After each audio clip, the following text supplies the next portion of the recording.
Attorney handles cases of sexual abuse in the ultra-Orthodox Hasidic community. The DA has a special program to deal with cases because of religious considerations. But our exclusive look at the program raises questions about whose needs are really being served. In the Hasidic Jewish community, all matters, including sexual abuse, are handled internally. But the wall of silence may be crumbling. Brooklyn District Attorney Charles Hines says in recent years there have been nearly 100 arrests in the community. But unlike other DAs, he will not release the names of the alleged abusers.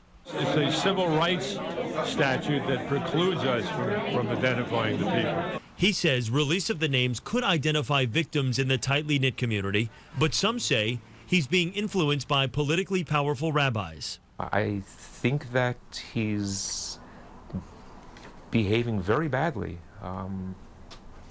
in the name of keeping his job. But Hines says he formed a special program in his office called Kol Tzedek, Hebrew for Voice of Justice, to deal only with Orthodox Jewish cases. Its cornerstone, a hotline answered by social workers. When they call, they will find very, very quickly a very sensitive ear. But when we called the hotline over several days, different times of the day, 25 times in all, a DA staffer answered only twice.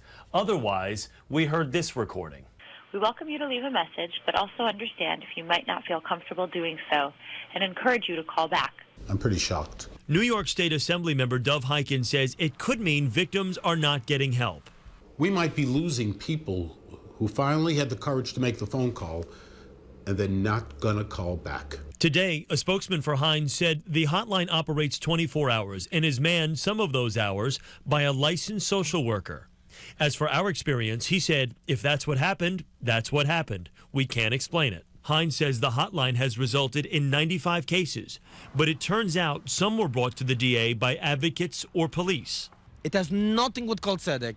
Mordecai Younger's son was allegedly molested. The DA says he was helped by Kol Tzedek. He says not true. We were looking alone for a therapist, for a psychologist, for a psychiatrist, everything on our own.